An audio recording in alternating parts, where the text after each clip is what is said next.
สำเร็จจ้ะพี่น้องกล้วยฉาบวันนี้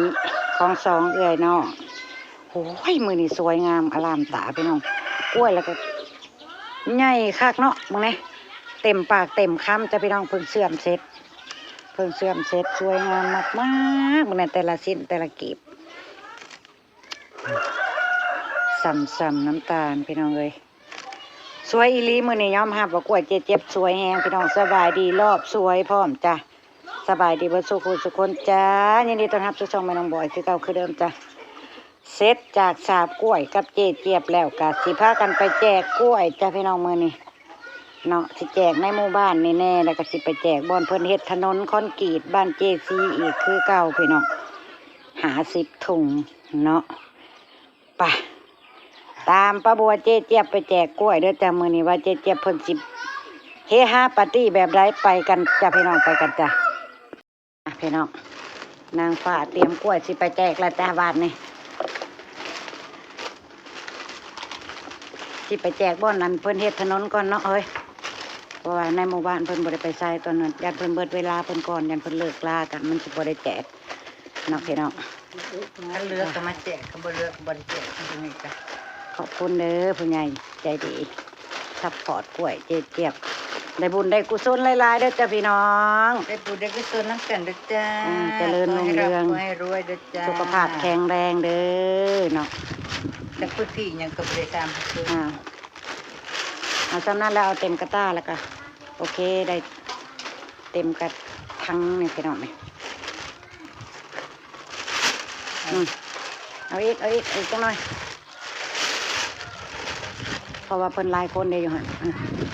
พอนี่พอไว้แจกชาวบ้านเองชาวบ้านก็เลือกได้อยู่ได้อยู่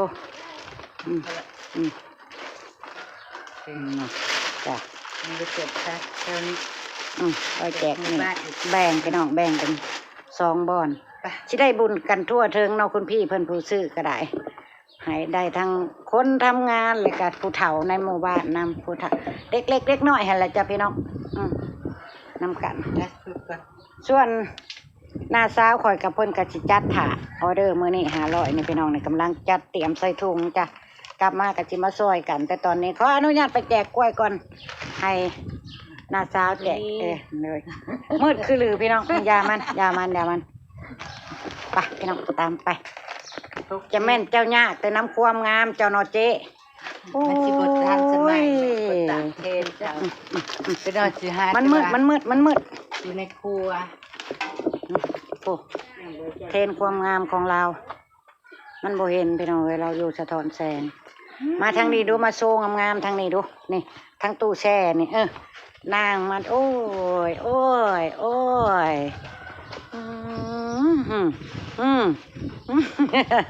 เอาอีแม่นได้เฮ้ยปัดแบกบัดนี่หันมาสวยค่ะเลิศค่ะเลิศค่ะเลิศค่ะกล้วยจ้ากล้วยมาจะให้คนนี้เราไม่ได้กินตะเกียบเลยไปพร้อมนางงามพร้อมค่ะรถพี่น้องรถจะไปแจกกล้วยไปเปิดประทุนนี่แหละจ้าไปจ้ะพี่น้องรอพอน้องบอยยังไปเคลียร์ทางจ้ะเพิ่นเปิดเพลงติดลิขสิทธิ์พี่น้อง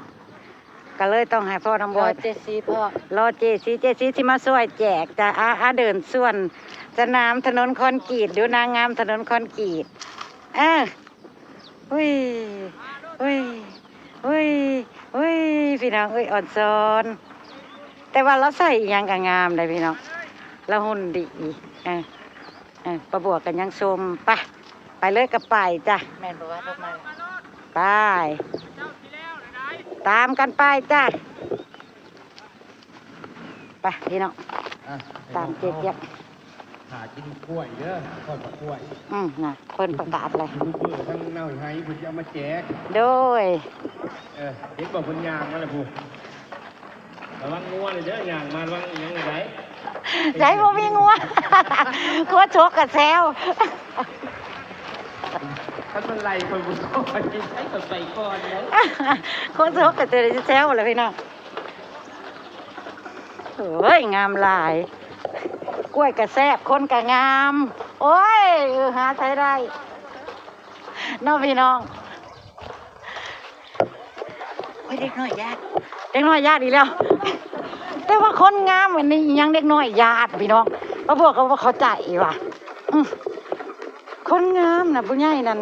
ผู้ใหญ่นะเบิ้งนะว่างาม แต่ว่าเด็กน้อยนะญาติเห็นในใจกระไรพี่น้องไปตามไปมาจ้ามาฮอดแล้วจ้ะผู้เข้าไปแจกนี่ก่อน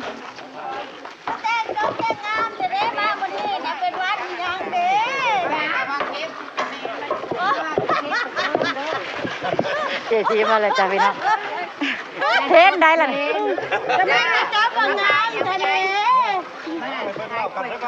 เล่นเลย ขายบ่คือว่ามันน่ะคือว่าเจ๊มามึงก็ว่าขาย หาเงินค่าน้ำมันรถอีกแล้วได้พี่น้อง มาแจกกับพุ่นเอาไปให้พ่อใหญ่บ้านพุ่นประจุดซื้อ จ้ะ คือแจกหน่อยถ้าแจกมันสิพ่อบางคนบอกหลายๆโอ้แจกไปทำได้จะ500ด้วยซ้ำนี่โอ้ขายสั่งคอนโดบ่นางโอ้คือจะมาบอกหลายๆเดือนอะไรกระซังเอาว่าจะไปแจก10ถุงแจกก็ไปแจกคุณ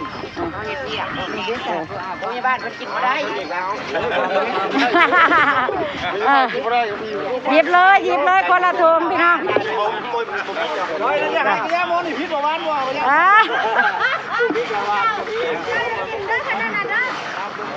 เดี๋ยวไปเล่นน้ำไปคุ้มก่อน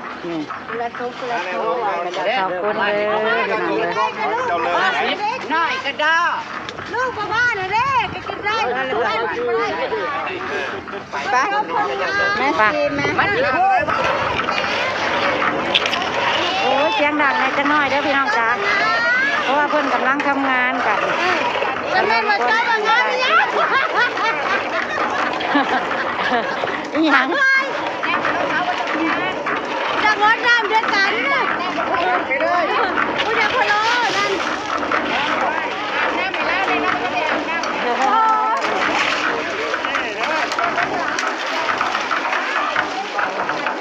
ที่เข้าไปใกล้บ่ได้เด้อพี่น้องเด้อเพราะว่าเพิ่นกำลังทำงานขมุกขมุนกันนะ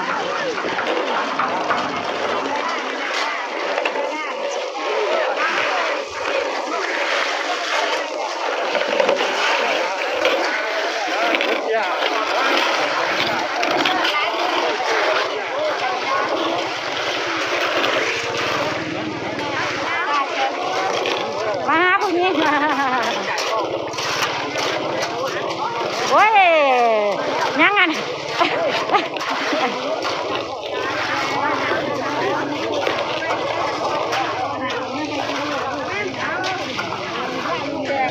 ที่บ่ทั่วจำที่บ่ทั่วจำพี่น้องเลยเพราะว่าคนหลายแหงต้องเป็นร้อยทุ่งคนละนอนแนวนี้เนาะผู้ได้กินผู้บ่ได้กินเอ้ยเบิดจ้ะเฮ้มันเบิดละมาให้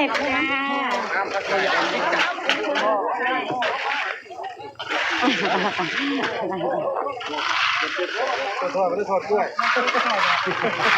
กล้วยทอดหรือทอดกล้วยได้ทั้งสองอย่างไปลำไปด้วยด้วย โอ้ย ลำด้วยโยกเป็นมันลำด้วย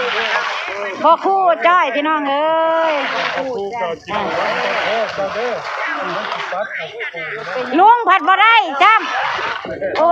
ยบ่ฮอดลุงจ้ำพี่น้องบ่ฮอดอีลุงใหญ่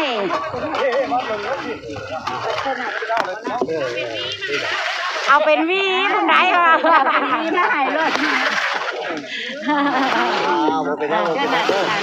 โอ้ย ญาติทางป้าบัวได้พี่น้องพี่น้องทางแม่เดี๋ยวเพิ่นยังแข็งแรงอยู่นี่รุ่นอ้ายแม่พี่ ก็จะไปแจกไม่ว่าเอ้า โอ้ยมาแล้ว อาชีพกันมันก็ไปแข่งดอกไปแข่ง ป้าเดี๋ยวกลับบ้านกันแล้วจ้ะพี่น้องเดี๋ยวไปแจกอยู่ในหมู่บ้านต่อจ้ะเดี๋ยวกระนองคอนกรีตบ้านที่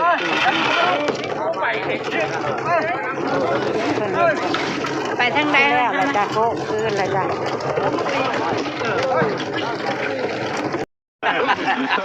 เจ้าจะไปซูนเนื้อแล้วเด้อนะติดมือ มันรุดติดมือไปน้ำได้เนาะ เชย เราใส่หมวกเราจะเท่านั้นเราจะขอกอดจะได้ป่ะเราเจอสีชมเราจะขอกอดจะได้ป่ะ ลูกหลานตัวเอง เอฟซีจะได้กอดได้ไหม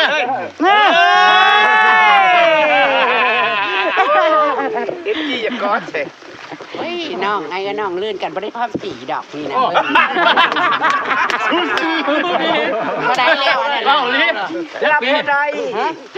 อุ้ยตัว แจ็คทิพย์ 7 ปีน้อยอยู่อันนี้เขาก็หาป่ายกายหาขวบครึ่งเผาแล้วได้ 50 ขวบบอก หา11หา12นี่แหละแล้วเนี่ยซัมมาย่อม นั่นแล้วอย่างว่าพี่ไม่ แล้วจะห้องเพลงมาแจ้งเราเนี่ยนะ บ่มีเวลา อุ้ยจัดติโทมันต้องเป็นเจ้าบ่ เวลาไปขาดที่ยัง ไปเมื่อเฝ้าเมื่อทอดกล้วยมาแจกใหม่ ทอดแล้ว ทอดแล้วพนักเพื่อเอามาหน่อยอีเทศัพท์ อันนั้นพันแรก พี่มาแบบนี้ เขาไปแจกมองกินข้าวหรือรถนะแจกเรียก แจกแล้วมอง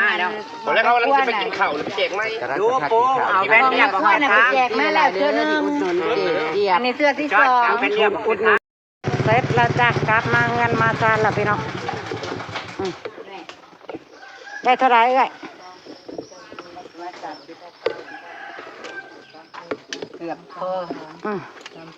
ก ะสิมาเอาไปแจกในหมู่บ้านต่ออีกจ้ะพี่น้อง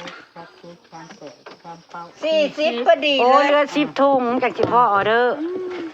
ได้40ถุงจ้ะพี่น้องใช่เพิ่นกลับมาน่ะสาวเพิ่นใส่ถุงแล้วเรียบร้อยพี่น้องมาตรฐานเดียวกันเด้อตาสร้างตั้งของมอกเด้อพี่น้องนี่จำกันจำกันมาตรฐานเดียวกันแพ็กเกจสวยหรูจ้าเด้อถุงแล้วก็แม็กประจาบาทนี่มีเห็นพี่น้องเพิ่นแนะนำว่าบัวให้จีบปากถุงจีบแบบได้ประบัวยังบ่ทันได้เคยเฮ็ดพี่น้องจีบเป็นโบนั่นบ่หรืออะไรประบัวก็เห็นแต่พับหั่นแหละจีบแบบได้เชิญจะเฮ็ดเป็นอยู่เนาะเดี๋ยวประบัวก็สิลองหัดทำไปเรื่อยๆเด้อพี่น้องเพื่อความสวยงามพี่น้องแนะนำมาประบัวก็สิเอามาลองเฮ็ดลองทำไปเรื่อยๆเนาะพี่น้องก็ดีนะลายความคิดซอยประบัวกับเจี๊ยบเพื่อความดูดีสวยงามเนาะนะเดี๋ยวจะไปแจกให้มันเสร็จก่อนพี่น้องยังอีกผู้เฒ่าแท้หมู่บ้านนี่จนถนนคอนกรีตไปมาเรียบร้อยแล้วจ้ะเฮฮาปาร์ตี้กันคึกคืนกันซะเหลือเกินเนาะ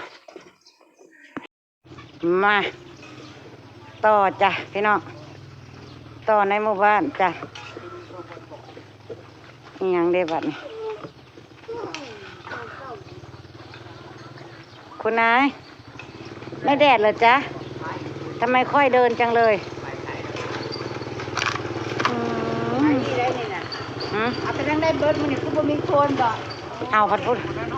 อ่ะ ฮะงั้นแล้วก็สิมาซุ่มน่ะสวยไปแล้วสวยเลยได้นี่น่ะเขาสิไปแล้วเขาสิไปหากินข้าวโอ้ย เอาของมาแจกกล้วยทอดคือหันหลังให้ยายคือสร้างแต่ว่าสร้างคนเนาะเป็นเราขบงานสบายดีน้องFC อ้าวใจขอบใจเด้อขอบคุณค่ะใจขอบคุณเลยนะเดินนะออกเดี๋ยวทำไปเอามาอีกคนหนึ่งของเขาหูจืดแล้วของท่านได้มาดิ เนาะ ไปนะพูดอีก นางงามหมาเห่าจ้ะพี่น้องจ้ะ ช็อกโกแลตเบิ้งมาบ้างสักหน่อยมึงอย่าเด้อไอ้หิวไว้อะแจกกล้วย แจกกล้วยให้แม่ค้าขนมพี่น้อง ขอบใจหลายเด้อแจกกล้วยจะมาแจกขนมคืนตัวอะไรรับด้วย แจกกล้วยมาแลกขนมบ่เพราะเพิ่นก็เป็นแม่โรงงานขนมจ้ะอยู่นี่พี่น้องนี่โรงงานขนมจ้ะพี่น้องขนมกะหรี่ปั๊บหรือว่าอย่างเอ้ย เอิ้นอีกอย่างหนึงไงหอยแคลงพี่น้องมึงแน่นากินบ่เพิ่นทอดอุ้ย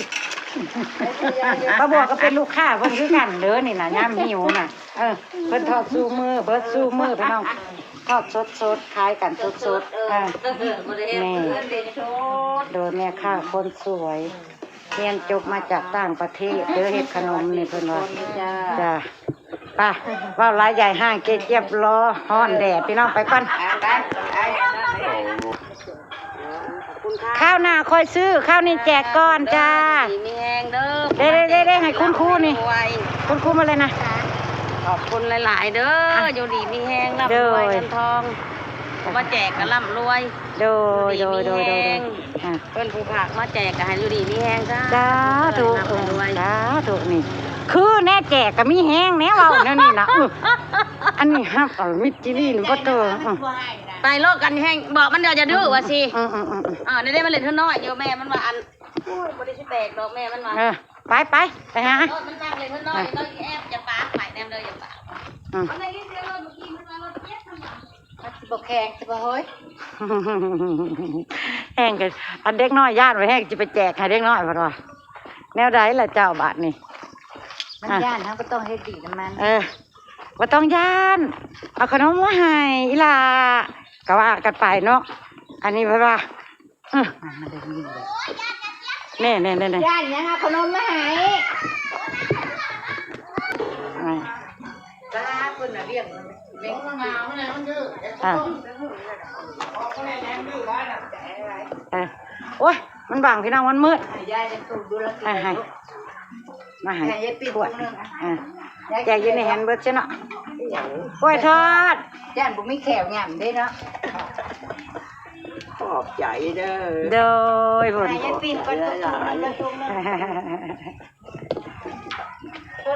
ฮ็ดข้าวปุ้นบ่นะย่านคักย่านแน่ไปพี่น้องตามเจ๊ๆไปแจกให้เจ๊ๆ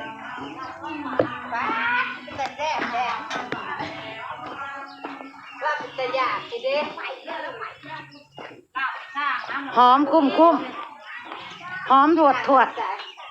จ้างมาสบายเท่านี่แหละแจกกล้วย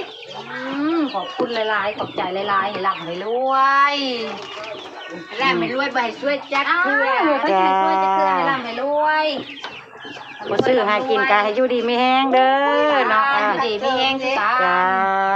จะกระพักแกงแห้งไปแล้วขวด500เจ็ดไปพี่น้องตอนนี้แจกข้าวหน้ากะจิมาขายได้บ้านี่ไรขายกะซื้อเนาะไปจ้ะกลับบ้านกลับช่องยังญาติเด้ยังว่าตั้งบ่ได้ตากเทศเขาลีหล่อนี่โอ้ยยายมาพี่น้องมาว้ายเจินมือก่อนเสียไปเลยเด้ลุงหนึ่งได้ไหมถอดไหมได้เด้เกือบเอาบ่ได้บ่ได้เว้ยเมื่อยไปตากแดดมาหนามืดตะไลมาปัดทงเงินกล้วยทอดถิ่มละทงหนึ่งพี่น้องนี่ประบวชหนามืดทำลาเลยพี่น้องเอ้ยมันแดดแห้งเนาะผัดไปย่างตากแดดก็สิมาแพ็คออเดอร์50 ถุงของสาวันมื้อนี้พี่น้องแต่ยังบ่ทันได้ครบดอกอยากให้พ่อน้องบอยไปเอากล้วยมาทิ้งนี่บ่หันใหม่ทิ้งคืนหลังจีบนะไรพี่น้องเพิ่นบอกว่าให้ป้าบัวจีบมันจะได้สวยๆป้าบัวจีบบ่เป็นเด้อจ้ะพี่น้องจีบบ่เป็นก็เอาเขามันยาวได้เขาเฮ็ดน่ะอันนี้แต่เล็กทำบ่เบิ่งอยู่ในอันนี้นะจีบแบบนี้แล้วล่ะภาพแบบนี้แล้วล่ะพี่น้องเอ้ยมันเอาซ้ำแนวถนัดนี่ล่ะซ้ำนี่ก็สวยรู้แล้วล่ะพี่น้องนี่สำหรับป้าบัวว่าซ้ำนี่ก็สวยงามโอ้ยเนาะใช่แม็กมาแล้วเดินแม็กเบิ้งกระทงหนึ่งนี่บอลูกนะนี่ขอใส่วัน ตัวน้อยนี่กันยันไม่ได้ขอใส่วันอันนั้นนะจักแล้วขอใส่ลูกไปแล้วตัวน้อยแม็กน้อยลองแม็ก เบิ่งเลยนี่ออเดอร์50 ถุงของสาวันพี่น้องถุงละ10 บาทบ่น้อยเด้อจ้ะนี่ถุงนะสวยจ้ะบ่ได้มีลูกได้ตื่นมาทอดแต่เช้าๆปกติเกียบทอดเวลาไปแจกกล้วยเกือบแม่นแจกบ่ทันเขาเจ้ากำลังสิเลิกเขาเจ้าปัดอันปั้นปูนแล้วเขาเจ้าก็สิเลิกกันเลยพอดีเลยสวยงามบ่อยู่เลยบ่อยู่ว่ามันน้อยพอเนาะเนาะนั่นนะเดี๋ยวปล่อยแม่เองอำลาพระจากเลยจ้ะพี่น้องพบพอประบัวคลิปหน้าจ้ะพี่น้องขอบคุณทุกกำลังใจเด้อพี่น้องขอบคุณที่ให้เกียรติเข้ามาติดตามประบัวขอบคุณทุกการติดตามอะไรพี่น้องจ้าขอบคุณที่บอกคำโฆษณาประบัวไปแล้วจ้าสบายดี